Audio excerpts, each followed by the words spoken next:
महाराष्ट्र की राजधानी मुंबई में दहशतगर्दाना हमलों की मुनासबत से मुंबई की मारूफ ताज पैलेस होटल में मुनक्किद एक प्रोग्राम में हिंदुस्तानी वजीर खारजा डॉक्टर एस जयशंकर ने कहा कि हमने 26/11 हमले के मास्टरमाइंड और मुजरिमों को इंसाफ के कटहरे में लाने की कोशिश की। उन्होंने कहा SMA UNSC की इंसदाद दहशतगर्दी कमेटी का इस जगह आना अहमियत का हामिल है। दूसरी तरफ मुंबई में UNSC की काउंटर टेरर कमेटी को दहशतगर्दी टेरर फंड फाइनेंसिंग की जानकारी भी दी गई। इस मौके पर मीडिया ब्रीफिंग के दौरान वजारत दाखिला के एडिशनल सेक्रेटरी सैफी रिजवी ने कहा कि जम्मू कश्मीर में कश्मीरी पंडितों को टारगेट किया जा रहा है, उन्हें मारा जा रहा है। उन्होंने मजीद कहा कि 2021 के आखिर में सरहद पर टेरर कैंप की तादाद में इजाफा दर्ज किया गया है। दहशतगर्दों की दरअंदाजी में भी तेजी आई है। MHA की एडिशनल सेक्रेटरी ने मजीद कहा कि सॉफ्ट टारगेट की बुनियाद पर जम्मू कश्मीर में हमले शुरू हुए हैं और कड़ी में कश्मीरी पंडितों और गैर मकामी मजदूरों को मारा जा रहा है। उनका कहना है कि रवा साल इस तरह के करीब 6 वाकयात रोनमा हुए हैं।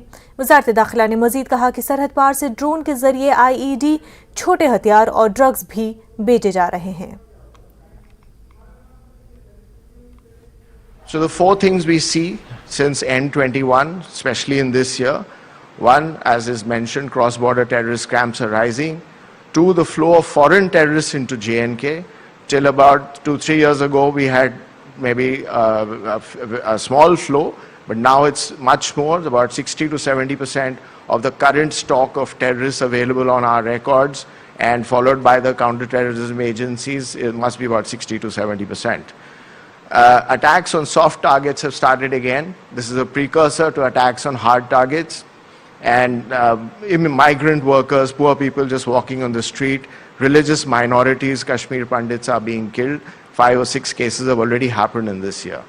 And finally, as I mentioned in the first slide on terror financing matrix, use of drones to ferry IEDs, a very, very large section of the equipment coming in from cross borders. Union defence minister Rajnath Singh ने आज लद्दाख के लेह में 75 बुनियादी ढांचे के प्रोजेक्टों का inauguration किया। इन प्रोजेक्टों को बॉर्डर रूट्स ऑर्गेनाइजेशन ने पूरा किया है। इस मौके पर बोलते हुए राजनाथ सिंह ने BRO के कामों की तारीफ की। राजनाथ सिंह के मुताबिक इतनी बड़ी संख्या में प्रोजेक्ट्स का इनॉग्रेशन होना अपने आप में एक रिकॉर्ड है। सभी प्रोजेक्ट मुल्क को तरक्की की राह पर ले जाने में अहम साबित होंगे। उन्होंने कहा कि पिछले कुछ बरसों में पूरे मुल्क की सोच में बदलाव आया है। साथ ही उन्होंने उम्मीद जाहिर की कि मुल्क अब नई तवन्नाई, नई सोच और नए जोश से नए सफर की शुरुआत कर रहा है। हमारे मुख्य अतिथि विषम एवं चुनौतीपूर्ण परिस्थिति। प्रधानमंत्री जी की अपेक्षा यह थी कि हम आजादी के 75 वर्ष पूरा कर रहे हैं। यह अमृत महोत्सव वर्ष है। तो इस अमृत महोत्सव वर्ष में सभी विभाग कम से कम 75 ऐसे प्रोजेक्ट अथवा 75 को ऐसे महत्वपूर्ण काम अपना करके उसका लोकार्पण करें। उसी के तहत बॉर्डर रोड ऑर्गेनाइजेशन ने ये 75 इंफ्रास्ट्रक्चर तैयार करके आज उसका लोकार्पण मेरे माध्यम से यहाँ कराया है। सर, आपने तमाम और जो इंफ्रास्ट्रक्चर डेवलपमेंट ये बॉर्डर रोड ऑर्गेनाइजेशन कर रहा है, ज्यादातर सीमावर्ती क्षेत्रों में यह हो रहा है, क्योंकि सीमावर्ती क्षेत्रों में रहने वाले लोग या कोई सामान्य नागरिक नहीं है, बल्कि हमारे एक स्ट्रेटेजिक एसेट। अब आजाद भारत में सचमुच सीमावर्ती क्षेत्रों का जितना तेजी के साथ विकास होना चाहिए था वो नहीं हो पाया, लेकिन अब हमारे प्रधानमंत्री ने उस पर विशेष तवज्जो दी है, विशेष ध्यान दिया है और तेजी के साथ हो रहा है। और मैं कह सकता हूं पिछले 7-8 वर्षों में बॉर्डर रोड ऑर्गेनाइजेशन ने जिस तेजी के साथ काम किया है उसकी जितनी प्रशंसा की जाए वो कम है। सर, आपने जो उत्तराखंड और तमाम जितने भी लोग थे, MP थे या फिर मिनिस्टर, सभी को कहा कि अवेयर करें या लोकल मीडिया के माध्यम से बताया जाए कि जो रोड्स जुड़े हैं, यानी कि जनता जागरूक हो, जनता को पता चले, जनता को जागरूक हो और जहां लोगों को लगे कि इसको प्रायोरिटी मिलनी चाहिए तो अवगत भी कराएं संबंधित अधिकारियों को, जनप्रतिनिधियों को, हम लोगों को भी, और ताकि उनके अंदर भी एक सेंस ऑफ कॉन्फिडेंस कुछ सीमावर्ती क्षेत्रों में रहने वाले लोगों के अंदर पैदा हो, आत्मविश्वास का भाव कि नहीं, देखिए हमारी सरकार हमारे सीमावर्ती क्षेत्रों का विकास तेजी के साथ कर रही है। एक बहुत ही महत्वपूर्ण बात सर आपने कही कि रिवर ऑफ डेथ कहते हैं श्योक सेतु को, लेकिन यहाँ पर रिवर ऑफ लाइफ, जिस तरीके से लोगों ने काम किया पूरे मन के साथ और इस टेम्परेचर में, मतलब माइनस टेम्परेचर में काम करना नेक्स्ट। मैं समझता हूँ कि श्योक रिवर को कुछ दिनों के बाद जो है रिवर ऑफ डेथ के रूप में लोग नहीं जानेंगे, बल्कि रिवर ऑफ लाइफ के रूप में इसको जानेंगे। सरमायाकारी कॉन्फ्रेंस में किरण रिजिजू के बयान पर फारूक अब्दुल्ला बरहम हो गए। फारूक अब्दुल्ला ने कहा कि तारीख साबित करेगी हीरो कौन था। हमें जो कुछ मिला वो नेहरू की वजह से मिला। किरण रिजिजू को अपनी जबान पर तवज्जो देनी चाहिए।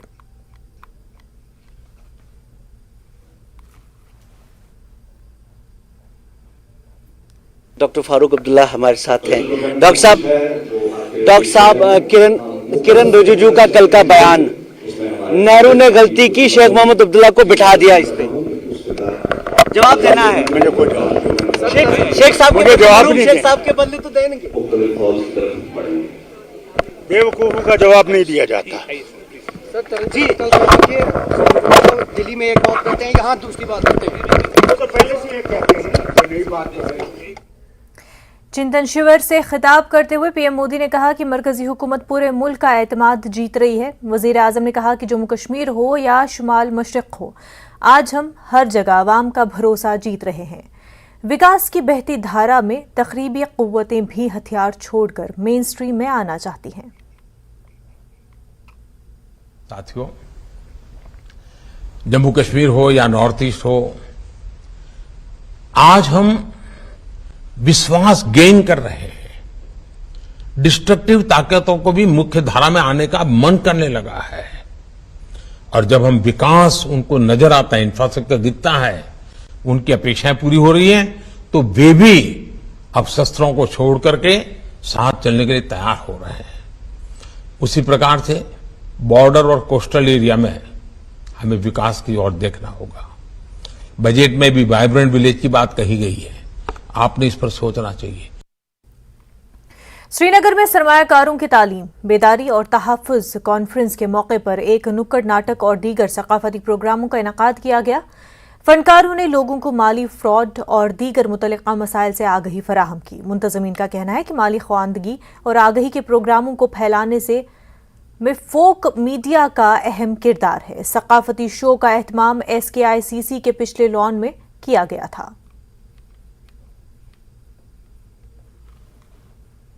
जो मेन पर्पस था हमारे इस इवेंट का, दैट वाज कि एक आम आदमी को किस तरीके से अवेयर किया जाए कि what are the safe and secure financial instruments जिनमें उनकी अपनी सेविंग्स रहें। वरना अदरवाइज ये होता है कि ज़िंदगी भर की जो पूंजी होती है, आप वो डिफरेंट स्कीम्स में अगर आप अवेयर नहीं हैं, if you are not an empowered and awared investor, तो वो आपकी सेविंग्स जो हैं वो गलत हाथों में भी जा सकती है और आपको नुकसान भी हो सकता है। तो कॉर्पोरेट अफेयर्स मिनिस्ट्री का ये फर्स्ट इवेंट था फील्ड ऑफिस का, और आगे भी इसी तरीके से हमारे ये इवेंट्स रहेंगे ताकि लोगों में ये अवेयरनेस पैदा हो कि वो अपनी स्मॉल सेविंग्स का सही इस्तेमाल किस तरीके से किया जाए। बाहर से जो इन्वेस्टर्स आते हैं वो इन्वेस्ट तो करेंगे, वो तो सस्टेनेबल इन्वेस्टमेंट की तरफ हमको देखना चाहिए ताकि यहाँ की जो प्रकृति है वो सुरक्षित रहे, ख़राब ना हो, वो एक है। लेकिन हमारा मेन कार्य ये है कि जो छोटे निवेशक हैं जो अपना पाई बचाते हैं, उनको बजटिंग कैसे सिखाना, वो सब जो वो बचाते हैं पैसा, उसका जब वो निवेश करेंगे वो पैसा ही तो सरकार के पास जाएगा एंड सरकार फिर से डेवलपमेंट प्रोग्राम में ये सब पैसे डालेंगे एंड और इन लोग को रिटर्न भी मिलेंगे उसके ऊपर। आपने देखा होगा कि जो नुक्कड़ नाटक है, इसके अलावा जो भी बाकी सारी चीज़ें थी, इनका बेसिक फोकस अवेयरनेस पे है। अवेयरनेस प्रोग्राम्स कैसे रहेंगे, कैसे हम अपने लोगों को अवेयर करवाएं कि कैसे उनको बचना है फ्रॉड से, कैसे उनको अपनी इन्वेस्टमेंट से बनानी है, कैसे उसकी ओर फोकस हो। तो बेसिक जो हमारा स्मॉल इन्वेस्टर है, चाहे आर्टिजन है, चाहे हमारे हॉर्टिकल्चर से जुड़े लोग हैं, चाहे सेल्फ हेल्प ग्रुप्स हैं, सोशल वर्कर्स हैं, जिनकी आमदनी बहुत फिक्स्ड होती है और वो उसको कैसे सेव कर सके, इतना ही बेसिक फोकस है इसका। जो हमारी IEPFA अथॉरिटी है, investment education protection end fund authority, and इनका बेसिक प्लान यही है कि ये आने वाले सालों में ऐसे प्रोग्राम्स करते रहें।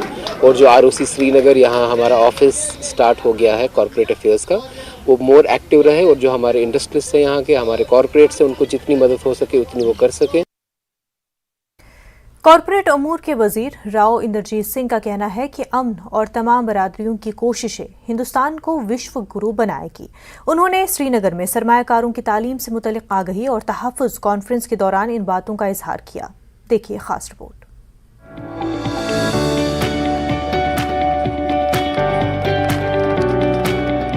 कॉर्पोरेट उमूर के वजीर राव इंद्रजीत सिंह ने एमपी डॉक्टर फारूक अब्दुल्ला के साथ सबसे पहले निवेश मित्र गाड़ियों को हरी झंडी दिखाई। निवेश मित्र गाड़ियां कश्मीर के तमाम हिस्सों में सरमायाकारी की तालीम का पैगाम लेकर जाएंगी। इन्होंने SKICC श्रीनगर में पहली सरमायाकार तालीमी बेदारी और तहफ़्फ़ुज़ कॉन्फ्रेंस का इफ्तिताह किया। इफ्तिताही प्रोग्राम में मकामी लोगों और कारोबारी तंजीमों के नुमाइंदों के एक बड़े इज्तिमा ने शिरकत की। इस दौरान एक तकनीकी इजलास भी मुनक़िद हुआ। राव इंद्रजीत सिंह का कहना है कि वादी में अमन के साथ ही सरमायाकारी आएगी और मकामी नौजवानों के लिए रोजगार के मौके पैदा होंगे। आज भारत सरकार, मोदी सरकार इस तौर के ऊपर प्रयासरत है कि जो ये टैलेंट बाहर जाकर के औरों को मालामाल कर रहा है, ये टैलेंट को हम यहाँ पर पूरी तवज्जो दें। हमारे मुल्क को मालामाल करने के अंदर ये ब्रेन ड्रेन जो बाहर जा रही है वो ख़त्म हो और आने वाले 25 साल के अंदर हमारी बढ़ोतरी, हमारी रफ्तार और तेज हो। और जब हमारी अगली नस्ल हमारी उम्र वाली तक पहुंचेगी तो यूं कहेंगे कि हिंदुस्तान ने और भारत ने विश्व को रास्ता दिखाने का एक काम किया है। जब सब झगड़ेबाजी में लगे हुए थे, हमारे यहाँ पर अमन चैन दोबारा से मौजूद था, पैदा हुआ था और उसी के मार्फत हमारी तरक्की हो सकती है। मेंबर पार्लियामेंट और सदर Jammu Kashmir national conference doctor Farooq Abdullah ने बेरोजगारी और दीगर बैन-अक़वामी तनाज़ात के बारे में बात की। इनका कहना है कि जम्मू कश्मीर में तरक्की के लिए अमन जरूरी है। इन्होंने जम्मू कश्मीर में माली ख्वानगी को फैलाने के लिए कॉर्पोरेट उमूर की वजारत की कोशिशों की तारीफ की। हमारा फ्यूचर सिर्फ टूरिज्म है और टूरिज्म में जब तक अमन नहीं होगा तो कोई आएगा नहीं। हम समझे कि यहाँ पे इंडस्ट्री लगेगी, नहीं लगेगी जब तक यहाँ अमन नहीं होगा। उनको जब तक ये यकीन नहीं होगा कि हमारा पैसा जो हम लगा रहे हैं वो सेफ है। इससे उसके लिए भी मांगी थी, अल्लाह करे कि अमन आए, हम लोग चैन से रह सकें। वही एक रास्ता है और कोई रास्ता नहीं। नफरतें छोड़ दीजिए, नफरतों का रास्ता छोड़। कारोबारी तंजीमों ने कॉन्फ्रेंस से खैर मकदम किया और उम्मीद जाहिर की कि कारोबार करने में आसानी और ई-फाइलिंग से हल हो जाएंगे। कि ई-फाइलिंग 21-22 का इसमें इनको एक्सटेंशन हमें देना चाहिए, क्योंकि बहुत सारे यहाँ पे हमारी कॉरपोरेट इंडस्ट्रीज़ उस तरीके से नहीं है जैसे कि बाकी स्टेट्स में है। हमारी यूनियन टेरिटरी में काफ़ी लिमिटेड है कॉरपोरेट सेक्टर। तो इस चीज़ से मैं समझता हूँ ये हमें इस चीज़ का लाभ रहेगा, फ़ायदा रहेगा। और जितने हमने पॉइंट्स रेज़ किए हैं, specially in ease of doing the business, तो ये हमने पॉइंट्स इनके सामने रखे हैं और मैं ज़रूर उम्मीद करता हूँ क्योंकि ये लोग अब डिस्ट्रिक्ट लेवल पे भी जाने के लिए तैयार हैं। They have agreed in principle कि हमारे साथ चैम्बर के साथ और हमारे एसोसिएटेड NGO हैं कुछ 1-2, तो we will identify those areas जहाँ पे अवेयरनेस प्रोग्राम, एजुकेशन और जहाँ पे इन्वेस्टमेंट, कॉरपोरेशन, तो ये सब चीज़ें हम लोग इसका फ़ायदा ले सकते हैं। कॉर्पोरेट उमूर की वजारत जम्मू कश्मीर के तमाम अजला में मालियाती खानगी के प्रोग्रामों का एहतमाम करने वाली है ताकि लोगों को डिजिटल प्लेटफॉर्म और साइबर जराइम के खिलाफ तहफ़्फ़ुज़ के बारे में आगाह किया जा सके। Bureau report, news 18। वक्त हो गया एक छोटे से ब्रेक का, जल्द होंगे हाजिर।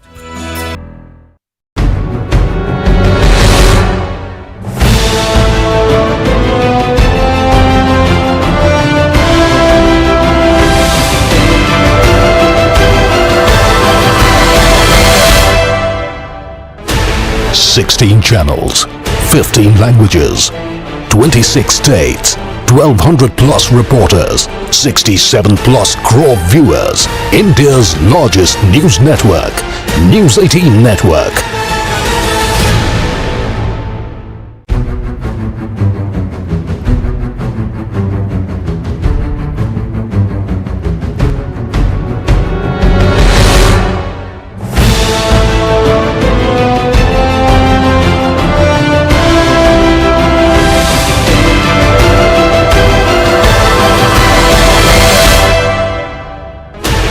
$16 channels, 15 languages, 26 states, 1200 plus reporters, 67 plus crore viewers. India's largest news network, News 18 Network.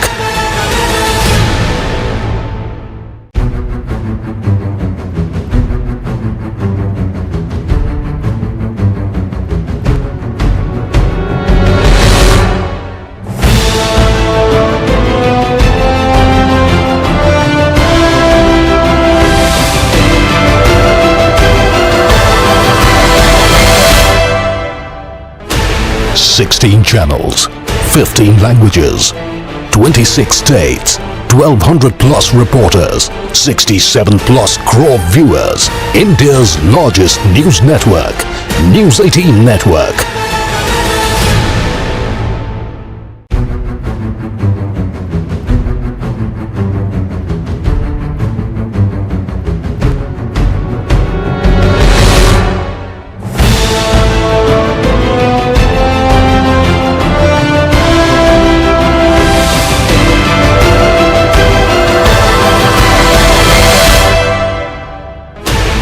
Sixteen channels, 15 languages, 20. Break के बाद आपका खैर मकदम है।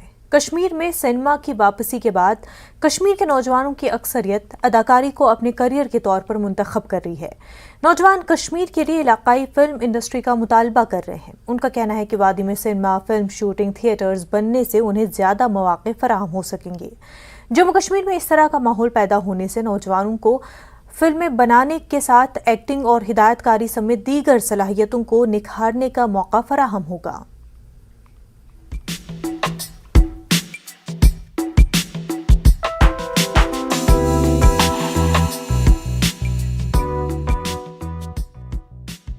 कश्मीरी नौजवानों की एक बड़ी तादाद बॉलीवुड में काम कर रहे कश्मीरी अदाकारों से मुतासिर हो रही है। इन अदाकारों को अपना रोल मॉडल मानकर अब कश्मीरी नौजवान बॉलीवुड में अपना करियर बनाने का ख्वाब देख रहे हैं। जहाँ तक हमारे यंगस्टर्स का ताल्लुक है, वो एक्टिंग को अपना प्रोफेशन बना रहे हैं।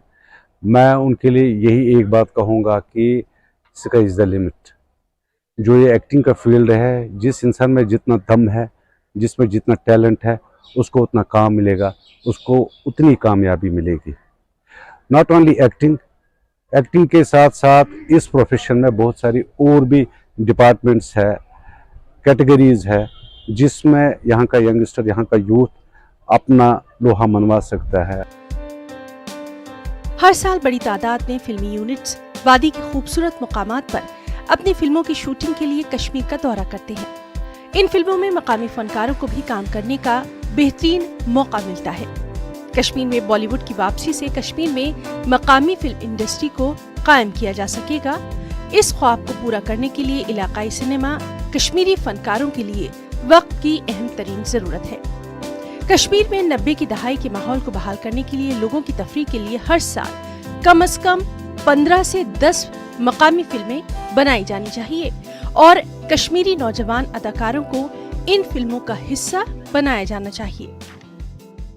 कश्मीर फिल्म इंडस्ट्री से या टेलीविज़न इंडस्ट्री से या रेडियो से पिछले 25-30 साल से जुड़ा हुआ हूँ, तो जो कुछ यहाँ नामसाइल हालात रहे उनकी वजह से यहाँ पर सिनेमा का जो दौर था वो बहुत कम था। कम क्या था, ख़त्म ही हो गया था। तो लकीली अभी सिनेमा जो है, सिनेमा फिर से शुरू हो रहा है, सिनेमा फिर आ रहा है। तो उसके साथ साथ मैं ये भी कहना चाहूँगा कि जो फिल्म पॉलिसीज़ है कश्मीर में, तो उस फिल्म पॉलिसी को हमने अपनाया है और जो हमारे यूथ है, जो हमारे बडिंग आर्टिस्ट है, वो आते हैं कि हम लोग के पास आते हैं, जो हम सीनियर्स यहाँ पर है, मुझसे बड़े हैं, जो यहाँ थिएटर करते हैं, थिएटर वाले हैं, उनके पास भी आते हैं। उनमें भी एक जज्बा है कि वो इस इंडस्ट्री के साथ जुड़े। अदाकारी का इंतखाब करने वाले कश्मीरी नौजवानों का मुतालबा है कि उन्हें एक मुनासिब प्लेटफॉर्म मुहैया किया जाए ताकि वो अपनी मेहनत, लगन और अपने हुनर को अपने ख्वाब पूरा करने में लगा सके। तो हमारे कश्मीर में जो थिएटर जितने भी हमारे यहाँ पे थिएटर ग्रुप्स है वो एक एक्टिंग इंस्टीट्यूशन का काम कर रहे हैं। मतलब तो एक्चुअल में यहाँ पे बॉलीवुड फिल्में भी होती हैं और मैंने कुछ बॉलीवुड फिल्में और वेब सीरीजों में भी काम किया है, लेकिन एक सवाल हमेशा से दिमाग में रहता था कि चलो एक साल में 10 फिल्में, 15 फिल्में, 20 फिल्में आ गई, तो उन 15-20 फिल्मों में तो सभी में तो मैं सिलेक्ट नहीं हो पाऊंगा, सभी में तो मैं काम नहीं कर पाऊंगा। तो यहाँ पे जो हमारी अपनी कश्मीर की इंडस्ट्री है तो उसमें अगर काम आ जाए, उसमें अगर हमें मतलब मिल जाए, प्रोजेक्ट्स मिल जाए, तो फिर हमें शायद जरूरत नहीं पड़ेगी, हमें नहीं वेट करना पड़ेगा बॉलीवुड ऑडिशंस का कि बॉलीवुड के ऑडिशन आए। सीनियर कश्मीरी फनकार का मानना है कि कश्मीर को इस शोबे में मजीद तरक्की देने के लिए तकनीकी तरक्की, तहरीरी बेहतरी और एक अच्छी समझ की जरूरत है। उनका कहना है कि कश्मीर में ऐसी कमियों ने ही इस इंडस्ट्री को बैकफुट पर रखा हुआ है, लेकिन दूसरी जानिब महदूद वसाइल और सहूलियात के बावजूद हमारे अदाकारों ने इस इंडस्ट्री को जिंदा रखने में शानदार काम भी किया है। एस्थेटिकली हम ब्यूटीफुल हैं, कुछ लोग उम्रें बिता देते हैं खूबसूरत दिखने में, लेकिन फिर कुछ लोग कश्मीर में पैदा होते हैं, तो ये खूबसूरती हमारे पास है। We have nature to explore, लेकिन एक चीज़ that we miss out on is proper guidance. Acting schools नहीं है और इसको चैनलाइज करना एक प्रॉपर डायरेक्शन में कि किन टॉपिक्स पे we have to speak out, कौन कौन से ऐसे जो सब्जेक्ट्स हैं जिन्हें हमें चूज़ करना चाहिए, जिन पे हमें एक्ट करना चाहिए, जिन टॉपिक्स पे हमें मूवीज़ बनानी चाहिए, उसके साथ साथ ये एक्टिंग स्कूल्स का होना भी यहाँ पर बहुत ही ज़रूरी है। जम्मू कश्मीर में बॉलीवुड की वापसी ने जम्मू कश्मीर में नौजवानों, अदाकारों, हिदायतकारों, फनकारों समेत कलमकारों के अंदर उम्मीद की एक किरण को जन्म दे दिया है। रवा साल जम्मू कश्मीर में सिनेमा शुरू होने से माहौल तब्दील हो रहा है। नौजवान, तलबा समेत दीगर अवाम को इंफॉर्मेशन एंड एंटरटेनमेंट का एक अनोखा जरिया फराहम हुआ है। हर कौम की तहजीब व तमद्दुन व सकाफत और लसानियत को जिंदा रखने में थिएटर, सिनेमा और अदाकार अहम रोल अदा करते हैं। सरकार को चाहिए कि जम्मू कश्मीर में भी इलाकाई सिनेमा के लिए मुनासिब प्लेटफॉर्म मुहैया कराया जा सके, ताकि जम्मू कश्मीर के नौजवान फनकार भी अदाकारी के मैदान में अपनी बेहतरीन सलाहियतों का लोहा मनवा सके और जम्मू कश्मीर की तहजीब, सकाफत और यहाँ के तमद्दुनी विरसे को बचाने में अपना अहम रोल अदा कर सके। न्यूज़ 18 नेटवर्क के लिए रईस भट्ट की रिपोर्ट। जम्मू में कल टैक्सी स्टैंड के करीब एक नाले से डेटोनेटर मिलने के बाद रेलवे स्टेशन और उसके इर्द गिर्द सिक्योरिटी सख्त कर दी गई। मुसाफिरों की हिफाजत को यकीनी बनाने के लिए सिक्योरिटी एजेंसियां हर मुमकिन इक़दाम कर रही हैं।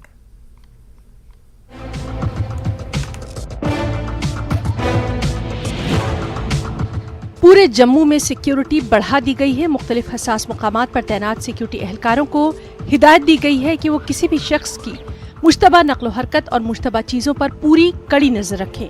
जम्मू रेलवे स्टेशन के करीब डेटोनेटर्स मिलने के बाद किसी भी तरह के धमाका खेज मवाद का पता लगाने के लिए स्निफर्स डॉग्स काम पर लगा दिए गए हैं और मेटल डिटेक्टर्स पर निगरानी भी बढ़ा दी गई है। खासतौर पर जम्मू रेलवे स्टेशन पर गाड़ियों की तलाशी का अमल बड़े पैमाने पर जारी है। पुलिस उन लोगों का भी सख्त नोटिस ले रही है जो बिना प्लेटफॉर्म टिकट मुसाफिरों के साथ रेलवे स्टेशन में आ जाते हैं। रेलवे अथॉरिटीज़ के अधिकारी हमारे साथ होते हैं जो कि 2 पॉइंट्स पे रहते हैं, जैसे जहाँ से एंट्री होती है, एक मुसाफिर खाना पे मोस्टली रहता है और 2 नंबर पे और यहाँ पे, जो कि हमारे पुलिस ऑफिसर्स के साथ ये चेक करते हैं, जो वेटिंग हॉल्स में भी जाके चेक करते हैं। मानिए कि इतना इन्फ्लक्स किया, कोई हमें इतनी भीड़ में बताकर जा रहा है मैं भी इस ट्रेन का हूँ, मैं भी इस ट्रेन का हूँ, हो सकता है कि वो रात की बहुत लेट वाली ट्रेन में हो या मॉर्निंग वाले में और जस्ट वो रेस्ट लेना चाहता हो कि यहीं से निकले, तो फिर उस वक्त क्या हो जाता है कि जब ट्रेन का रश कम हो जाता है, जो बंदे बच जाते हैं वेटिंग हॉल्स में, तो वो रेलवे अधिकारी हमारे साथ जाते हैं और वो टिकट चेक करके या तो उनको फाइन हो जाता है, जुर्माना आता है, तो आधा आरपीएफ के जो सेक्शंस होती हैं वो लागू हो जाती हैं। माता वैष्णो देवी को रोजाना आने वाले यात्रियों समेत हजारों मुसाफिरों की हिफाजत को मद्देनजर रखते हुए सिक्योरिटी एजेंसियां डेटोनेटर्स बरामद होने के मामले की मुकम्मल छानबीन कर रही हैं। पुलिस की एक टीम तहसीलदार के हमरा आज जम्मू रेलवे स्टेशन पहुंची और सबूत इकट्ठे किए ताकि उसे जांच के लिए FSL को भेजा जा सके।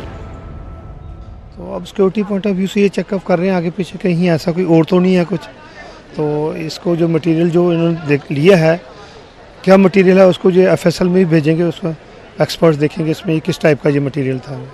तो अभी क्या इस नाले को भी वापस जो है जहाँ से ये निकलता है वहाँ तक चेक किया जाएगा? हाँ देखो ये चेक कर रहे हैं, कहीं और भी किसी पॉइंट पे तो नहीं है कहीं ऐसा कुछ मटेरियल रखा। आपका क्या मकसद आज यहाँ पे आने का? हमारा ये है कि जो इन्होंने जो मटेरियल लिया है इसको हम देखेंगे, चेक करेंगे, इसका जो प्रोसीजर होता है लीगल प्रोसीजर, इसको सीज करने के बाद जो FSL भेजेंगे, कुछ जो है उनके पुलिस की कस्टडी में रहेगा, तो FSL के बाद रिपोर्ट आएगी जी क्या मटेरियल था। पूरे नाले को साफ करने की सख्ती से हिदायत दी गई है ताकि इस बात को यकीनी बनाया जा सके कि यहाँ कोई धमाका खेज मवाद बाकी न रह जाए। हालात बिगाड़ने के लिए समाज दुश्मन अनासिर की एक बड़ी साजिश को पुलिस ने नाकाम बना दिया है। जो भी ये डेटोनेटर मिले हैं उसके बाद जो रिपोर्ट आएगी उससे पता चल पाएगा ये किस तरह का मटेरियल था, किस तरह के विस्फोटक में जो है ये इस्तेमाल हो सकता है। तमाम चीज़ों को जो है वो जाना जाएगा, परखा जाएगा। कैमरामैन चांद के साथ। ब्रेक के बाद आपका खैर मकदम है। जम्मू कश्मीर में क़ुव्वत गोयाई और समाज से महरूम बच्चों की खासी तादाद मौजूद है। अगरचे बच्चों में गैर मामूली सलाहियतें होती हैं, लेकिन उनकी तालीम और तरबियत के लिए दरकार बुनियादी ढांचे की कमी की वजह से उन्हें काफ़ी मुश्किलात का सामना है। पेश मुदस्सिर कादरी की खास रिपोर्ट। आम बच्चों की तरह खेलते दौड़ते ये बच्चे क़ुव्वत गोयाई और समाज से महरूम यानी डेफ एंड डम हैं। माहिरीन के मुताबिक इन बच्चों की दुनिया भी आम बच्चों के साथ मेल खाती है, लेकिन समाज में उन्हें समझने की महारत की कमी उनके लिए एक बड़ा मसला है। ऐसे बच्चों को कभी कभी अपने वालिदैन और दीगर अफराद खाना भी नहीं समझ पाते हैं, जिसकी वजह से ऐसे बच्चों के हौसले पस्त हो जाते हैं। पहली प्रॉब्लम जो इनकी होती है वो है एजुकेशन लेवल्स, मतलब पहले अपने घर के लेवल से ही इनको अपने माँ बाप नहीं समझते हैं, इनको बहुत सारी दिक्कतों का, और ये कहते हैं कि हम जहनी तौर मुंतशिर होते हैं जब हमें अपना बाप अब हमारी कहाँ मतलब वो बात नहीं समझ पाता है जो हम कहना चाहते हैं। उसके बाद जब ये अपने आस पड़ोस में जाते हैं खेलने के लिए तो सारे बच्चे इनको नहीं समझते हैं। कुछ बच्चों जिनके साथ इनका थोड़ा और लगाव होता है, 1 या 2 बच्चे उनके साथ ही खेलते हैं, बाकी बोलते हैं कि हमें कम्युनिकेशन प्रॉब्लम होती है। ह्यूमैनिटी वेलफेयर ऑर्गेनाइजेशन के चेयरमैन और पद्मा अवार्डी जावेद अहमद टाक गुज़िश्ता कई दहाइयों से ऐसे बच्चों के हकूक और बाज़ाबातकारी के लिए सरगर्म हैं। उनका कहना है कि इंटरप्रेट करने वालों की कमी की वजह से ऐसे बासलाहियत बच्चों की तालीम भी मुतासिर होती है। जब ये स्कूल पहुंचते हैं तो इनके लिए साइन लैंग्वेज इंटरप्रेटर्स नहीं अवेलेबल है।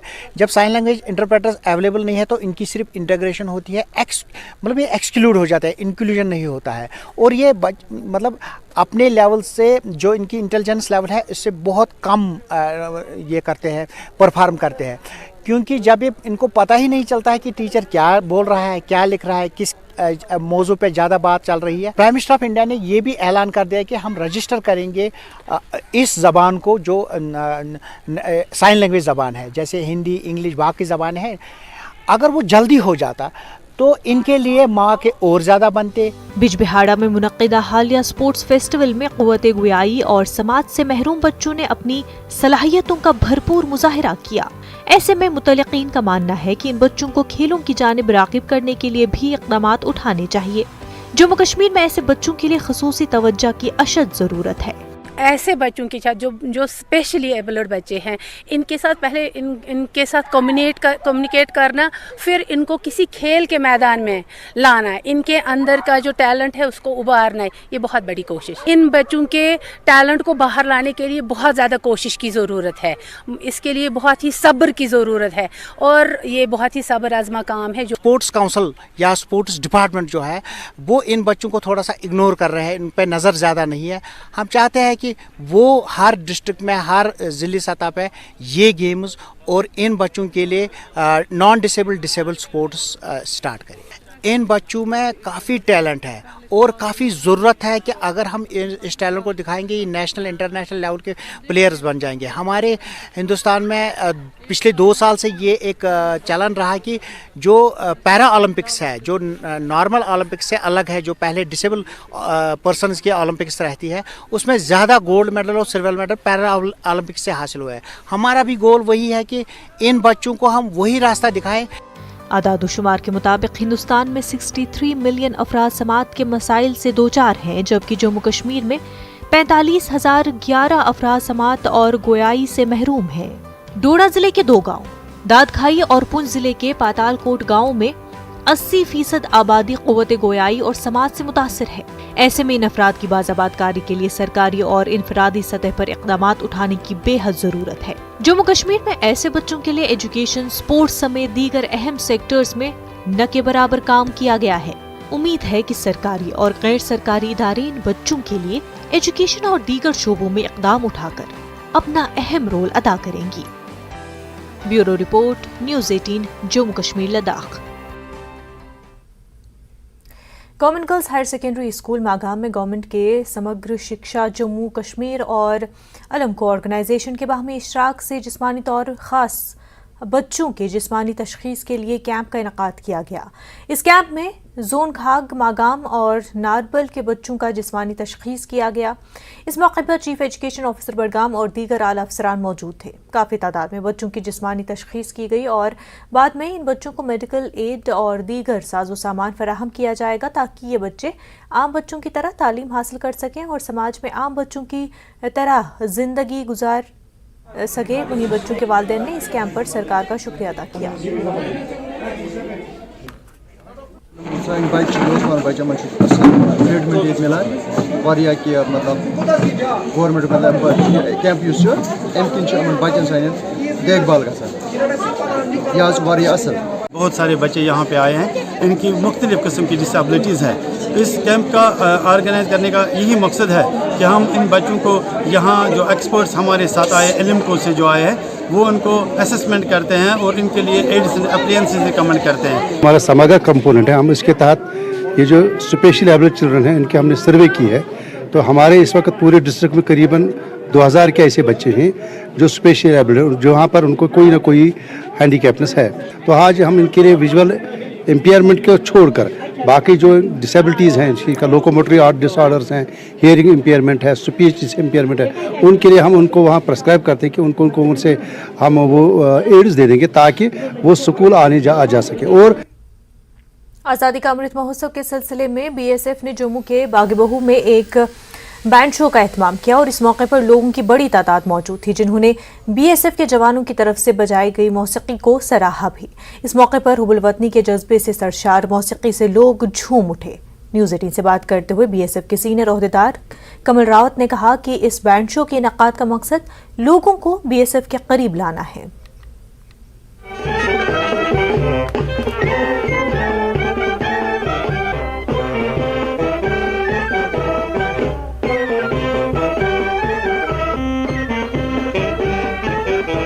आज़ादी के अमृत महोत्सव के तहत बीएसएफ की तरफ से बागे-बहू में एक बैंड शो का आयोजन किया गया है। इसमें तमाम वो धुनें बजाई गई हैं जो दिल को छू लेने वाली हैं और यहाँ पे काफ़ी संख्या में लोग भी पहुँचे हैं। अगर हम आपको मैं विजय से बोलूँगा कि आपको दिखाएंगे कि जो यहाँ बागे-बहू काफ़ी जो यहाँ पे पॉपुलर यहाँ पे गार्डन है जहाँ पे लोग आते हैं, वहाँ पे तमाम वो लोग जहाँ घूमने आए थे वो यहाँ पे आए हैं इस बैंड को सुनने के लिए। काफ़ी क्यूरियोसिटी है लोगों में कि क्योंकि जो बैंड की धुनें हैं वो वाकई ही दिल को मोह लेने वाली हैं और काफ़ी संख्या में यहाँ पे लोग हैं जिसमें बीएसएफ के जो ऑफिशियल्स हैं उनकी फैमिलीज भी हैं। आम लोग जो अमूमन घूमने आते हैं गार्डन में वो लोग भी यहाँ पे उनके लिए अरेंजमेंट किए गए थे, चेयर्स लगाई गई थी, वो यहाँ पे बैठे हुए हैं। कितनी अच्छी आपको ये धुनें लग रही हैं, अपने आप में कैसा एक्सपीरियंस है आपका? देखिए बहुत अच्छा है, ये जो बीएसएफ के सौजन्य से जो ये आज ये प्रोग्राम यहाँ पे बैंड शो का रखा गया बहुत अच्छा लगा हमें। और ऐसा है कि जिस स्थिति पे आज भारत है, आज भारत जुड़ रहा है इसी नेशनल इंटीग्रेशन के लिए। ये नेशनल इंटीग्रेशन दर्शाता है जो लोगों में आपसी भाईचारा, प्रेम, ये दिखाने के लिए ये आर्मी का बहुत अच्छा एक इनिशिएटिव है। बीएसएफ का इनिशिएटिव बहुत अच्छा है। जो BSF security border security force जो बॉर्डर पे ये जागती है, गोली चलाते हैं, हम घर पे सोते हैं, इनकी बदौलत अच्छा है बहुत। जो आज ये फंक्शन रखा हुआ है अच्छा लग रहा है, हमें मैसेज मिला है कि इधर फंक्शन है कोई, हम आगे, बहुत अच्छा लग रहा है। आज यहाँ जम्मू के लोगों के बीचों बीच ये अपना बैंड लेके पहुंचे हैं और इनकी धुनें वाकई ही मन को मोह लेने वाली हैं, जैसा कि अभी कुछ लोगों ने बताया है। तो आज ये शो करवाया गया है आज़ादी के अमृत महोत्सव के तहत। कैमरामैन साहिबा के साथ राजन वैद, न्यूज़ 18 जम्मू। जिला किश्तवाड़ के चुग गंधारी पडर में आतिजदगी के बाद 17 राष्ट्रीय राइफल्स ने मौके पर पहुंचकर आग बुझाने में लोगों की मदद की और जिन लोगों को मामूली चोटें आई थीं उनका वहीं इलाज किया गया। तकरीबन 6 घंटों तक तिबी खिदमात और अदविया की दस्तयाबी का सिलसिला जारी रखा गया। 17 राष्ट्रीय राइफल्स के जवान पैदल चलकर मदद के मुंतजिर इन लोगों तक पहुंचे थे। यहाँ 25 खानदान बेघर हो चुके हैं।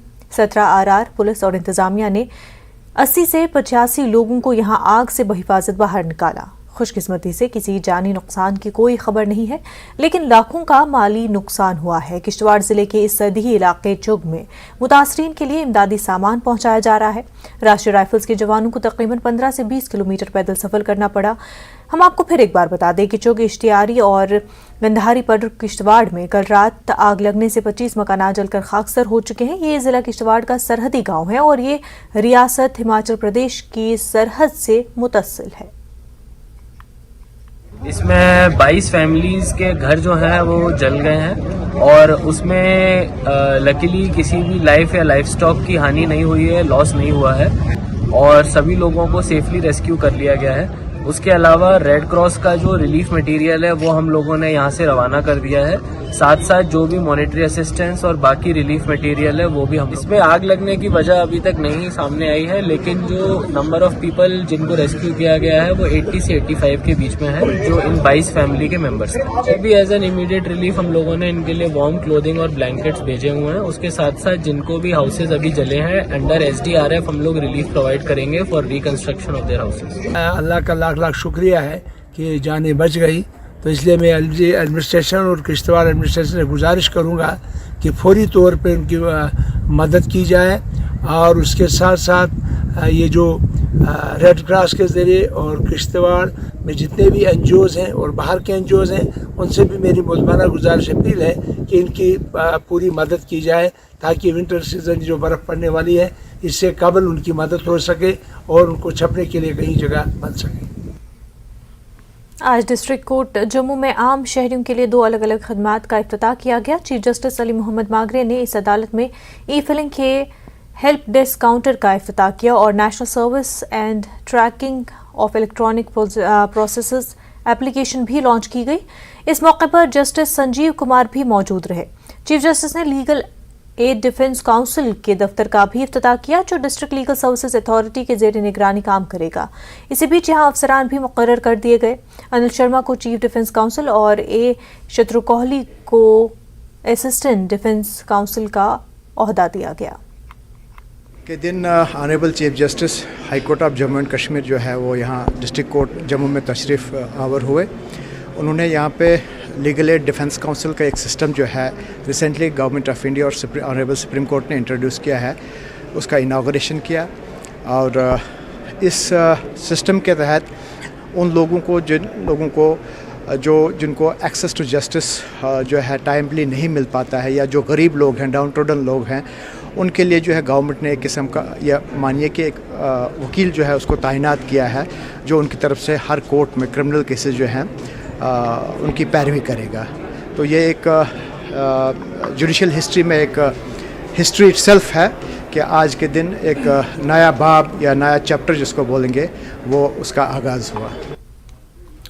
एडिशनल चीफ सेक्रेटरी बराए एग्रीकल्चर प्रोडक्शंस अटल डिल्लो ने डायरेक्टर एग्रीकल्चर चौधरी मोहम्मद इकबाल के हमरा पामपुर का दौरा किया। उन्होंने ज़ाफ़रान के फूलों के चिनाई में हिस्सा लिया। अफसरान ने खुशी का इजहार करते हुए कहा कि इस साल ज़ाफ़रान की पैदावार में इजाफा हुआ है।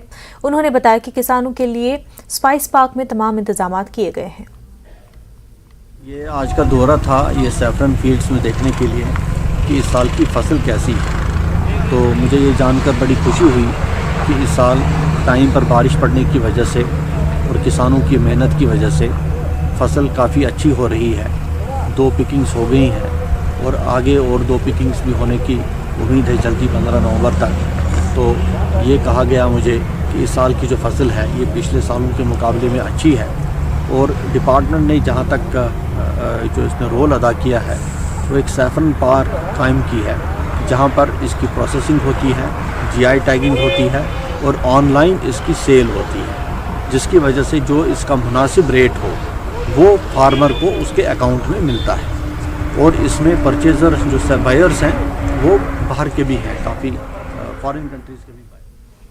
सईद जाबाज वली रहमतुल्लाह अलैह का 604वां सालाना उर्स आज खानपुरा बारामुल्ला में इख्तिताम पजीर हो गया। हजारों की तादाद में अक़ीदतमंद रस्मात में शामिल रहे। आसार मुक़द्दस के दीदार के लिए मज़ार पर जमा होने वालों ने आज यहाँ नमाज जुमा भी अदा की। आइमा और दीगर मजहबी सरबराहान ने ख़ुसूसी दुआएं की और सईद जाबाज वली की ज़िंदगी पर रोशनी डाली। उलमा ने कहा कि सईद जाबाज वली इंसानियत की जिंदा मिसाल थे। मुंतज़मीन ने मुतालबा किया कि वक्फ बोर्ड को चाहे कि वो तमाम मज़ाहिब के अक़ीदतमंदों को दरपेश मसाइल को दूर कराएं।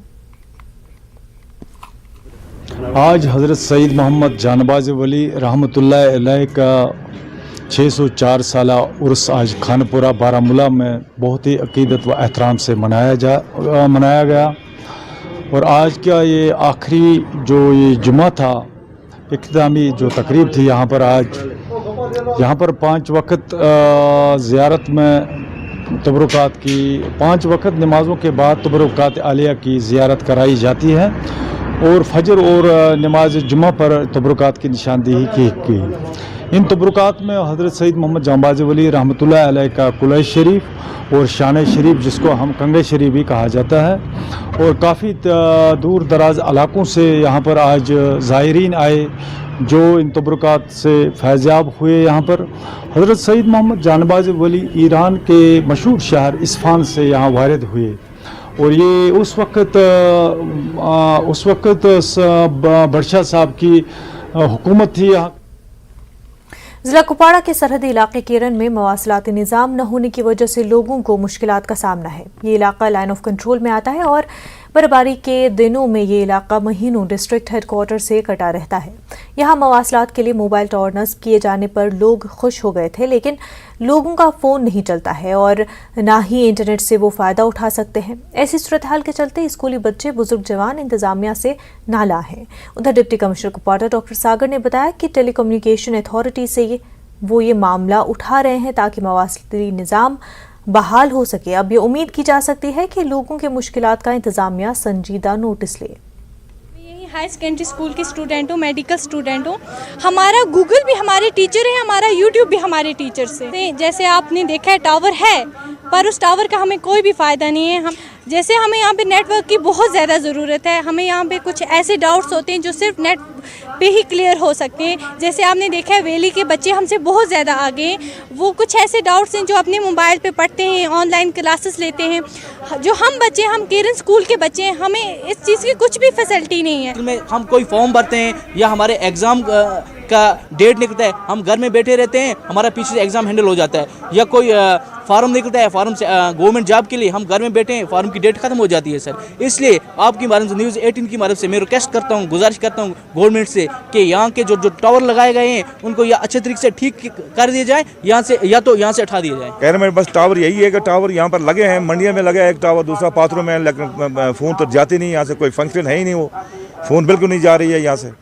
के गवर्नर साहब को ये पैगाम देना चाहता हूँ केरल की तरफ से कि जो यहाँ पे टावर लगे हैं ये बुनियादी सहूलियात है, बुनियादी जैसे पानी है, रोड है, और ये बुनियादी सहूलियात में आता है और इससे हम मारूम रखें, पता नहीं हमारी क्या बदकिस्म। ब्रेक के बाद आपका खैर मकदम है। टंगमर्ग के सयाहती मकाम द्रंग में एक सड़क हादसे में एक मोटरसाइकिल सवार की मौत वाक़ हुई है। बताया जाता है कि मोटरसाइकिल 2 नौजवानों को द्रंग में एक गाड़ी के साथ टक्कर हुई, जिसके नतीजे में मोटरसाइकिल पर सवार एक नौजवान की मौत हुई और एक और नौजवान मामूली तौर पर जख्मी हो गए। लवाजमात मुकम्मल करने के बाद लाश को लवाहिकीन के हवाले किया गया। पुलिस ने इस सिलसिले में केस दर्ज करके तहकीकात शुरू कर दी है।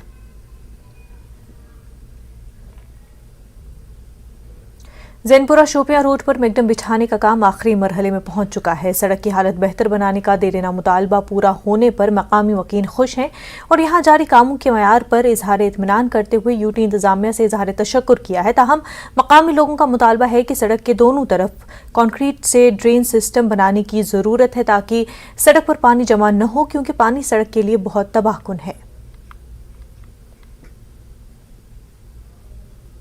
हम इस वक्त चित्रागाम इलाके में हैं और आप देख सकते हैं यहाँ पे जो है मैगडमाइजेशन हो रही है, क्योंकि ये बहुत ही देरीना मांग थी इस इलाके के लोगों की। और इनका ये कहना है कि बरसों से हम हर दफ्तर के चक्कर काट रहे थे, लेकिन यहाँ पे मैगडम नहीं बिछाया जाता था। लेकिन अब इनके दिलों में है वो खुशी नज़र आ रही है और इनसे पूछेंगे अब जब यहाँ पे मैगडम डाला गया तो वो कैसा फील कर रहे हैं। जनाब आपका नाम? 5 रुपये करें सर। साहब आप यहाँ पे मैकडम डाल रहे थे, क्या फील कर रहे हैं आप? मैकडम डालना तो सही काम है उनका, लेकिन इतनी तेज़ काम उन्होंने किया ना सर, ये तो आज तक कभी नहीं हुआ है। जिस तरह इन्होंने ठेकेदार के पीछे पीछे पड़े हैं, डीसी साहब पड़े हैं, बाकी अफसर पड़े हुए हैं, आज तक ऐसा कहीं कोई ठेकेदार को पीछे पड़े नहीं है। 5 साल में उधर रोड बनाया, इसको उन्होंने खाली 4 महीने में रोड बनवाया। ये तो आप इस रोड बनने से मुतमईन है? मुतमईन है रोड बनने में, लेकिन डिपार्टमेंट को पता है हमने कैसा बनवाया, वो तो उनको पता है क्योंकि उनके पास इंजीनियर है। बीजेपी के जिला सदर बारामुल्ला मीर मुश्ताक नौशहरी ने इंतजामिया से अपील की है कि वो नूरखा इलाके में दीही तरक्यात के महकमे के कामों की छानबीन करे, जहां पैसे निकालने के लिए एक पुल बनाया गया है, जहां कोई राब्ता सड़क नहीं है। लोगों की शिकायत के बाद जिला सदर बीजेपी ने इस इलाके का दौरा किया। मीर मुश्ताक ने लोगों को यकीन दिलाया कि वो इस मामले की जुज़्वे इंक्वायरी का मुतालबा करेंगे ताकि फंड्स के गलत इस्तेमाल में मुलविस एहलकारों को कैफरे किरदार तक पहुँचाया जा सके। डिपार्टमेंट थाया हर डिपार्टमेंट संस्था आख्या सुबह बढ़ासा शामी बढ़ासा उसले बढ़ासा आखिरकार असों को 5 लाख रुपया इन उसमें जनाब असले अकाउंट भी सेट है एसपी जनाब ब्लॉक डिपार्टमेंट एसपी जनाब उन्होंने क्या काम किया ठेकेदार था ठेकेदार ने क्या काम किया जिथा ये 3 फुट नाली आसी 3 फुट नाले को नाला बढ़ाकर जनाब 6-7 फुट पुल बढ़ाकर जनाब पैसा गबन करके उठे जनाब चले गए। असं बहुत परेशान हाँ अस मोहल्ले में जनाब इतने पेशेंट कि जिन्होंने बीच में एक असों को फौत हो गया 5 पेशेंट जिन्होंने को चेयर भी चसनी चाहकर सड़क भी खरीदियाँ जनाब। मैं एडमिनिस्ट्रेशन को ये आगाही करता हूं कि इस केस में महकमा रूरल डेवलपमेंट बीडीओ बीजामा को पकड़ें और उससे हिसाब ले लें कि नरेंद्र मोदी की सरकार इसमें बख्शने वाला कोई नहीं है। उसको हिसाब ले लें कि आपने कूल पर किस तरह से ऐसा इतना बड़ा 5 लाख रुपया का ब्रिज बना दिया है और लोगों का वो जो डिमांड थी रास्ते की डिमांड उधर ही रही है, रास्ता उधर ही है, लोग परेशान हैं, स्कूल के बच्चे परेशान। वो एनजीओ शहीद भगत सिंह सेवा दल जिसे प्रदान किया गया है और जो यहाँ पर रिसीव करेंगे डॉक्टर जितेंद्र सिंह शेंटी जिन्हें पद्मश्री से भी सम्मानित किया गया है। पहले उनकी इस जर्नी का बहुत कमाल की कंट्रीब्यूशन है, लेकिन संक्षेप में एक छोटी सी फिल्म के जरिए उस जर्नी के साथ हम आपको जोड़ना चाहेंगे। आइए देखते हैं।